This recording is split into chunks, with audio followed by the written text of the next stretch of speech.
Existen dos cuadros de diálogo útiles para formatear las tablas y ambos residen bajo el menú de tabla. Tenemos las opciones de tabla y las opciones de celda. Si buscamos aquí en las opciones de texto, tenemos un sinnúmero de opciones que podemos utilizar al momento de crear nuestra tabla o formatear nuestra tabla.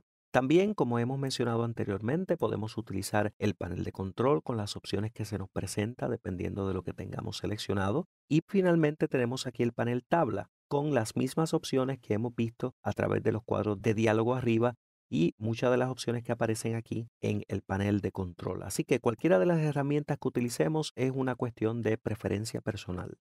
Vamos ahora a formatear un poquito esta tabla para que parezca a la que aparece en el documento Traveler Brochure. Esta debe ser la tabla final. Así que en el documento 03 Traveler que aparece dentro de la carpeta lección 6, en la página 3 encontramos la tabla que vamos a formatear. Primero que queremos hacer en la parte de arriba, en esta fila, vamos a añadirle un color, el colorcito turquesa que tenemos aquí. Y eso lo podemos hacer seleccionando la fila completa y luego yendo al panel de muestras, mi forma preferida de añadir color, me aseguro de que el relleno esté hacia el frente y selecciono aquí el color. De la misma forma, yo podría hacer todo eso a través del panel de control porque tengo el mismo panel de muestras aquí disponible, quizás hasta de forma más práctica. Si busco de nuevo el documento Traveler Brochure, esta tabla en particular no tiene ningún tipo de borde. Así que para eliminar el borde de la tabla o de una fila aquí seleccionada, puedo acceder nuevamente al panel de control y le digo ninguna en el icono del trazo.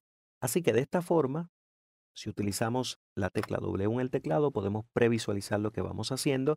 Ya estamos dándole la forma necesaria a esta tabla. Quizás podemos todavía bajarle un poco el matiz al fondo de esta fila. Lo podemos hacer aquí a través del panel de muestras. Vamos a decirle que en el relleno el matiz sea de un 75%. Vamos a previsualizarlo haciendo clic fuera, deseleccionamos todo y ahora podemos ver que se está pareciendo un poquito más a esto.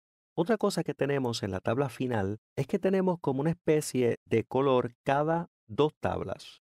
Y eso lo podemos hacer a través de las opciones que tenemos disponibles dentro de InDesign.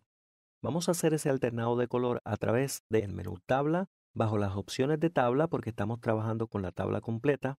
Ayudaría mucho si seleccionara la tabla. Vamos aquí a tabla de nuevo, opciones de tabla, alternar rellenos.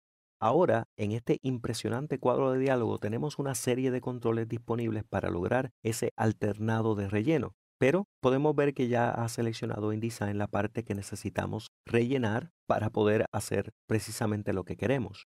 Lo primero que queremos hacer es decirle qué clase de patrón vamos a hacer y lo que vamos a hacer es una fila sí y una fila no. Ya como tengo aquí activo la previsualización, puedo ver exactamente lo que voy haciendo en este panel. Ahora vamos a seleccionar el color correcto. El color que deseo no es ese gris, sino más bien este turquesa, pero un matiz de ese turquesa, que sería más o menos un 20%. Hasta ahora vamos bastante bien. Único que si nos fijamos en el documento original con la tabla final, vemos que la primera fila no tiene color, sino que comienza con la segunda. Así que vamos a decir que omita la primera fila y de esa forma solamente tenemos que comienza en la segunda fila. Aquí en la parte de arriba donde dice alternar podemos decir que sean las primeras dos filas, etcétera, pero por el momento me gustaría dejarlo tal y como está ahí. Vamos a decir clic en OK y ahora si hacemos clic fuera podemos ver la tabla formateada como tenemos aquí la tabla final. Para concluir y darle el toque de gracia, tenemos entonces que hacer los ajustes necesarios aquí en el texto, por ejemplo, ponerlas en mayúscula cada letra que comienza y así tenemos la tabla que queríamos desde el principio.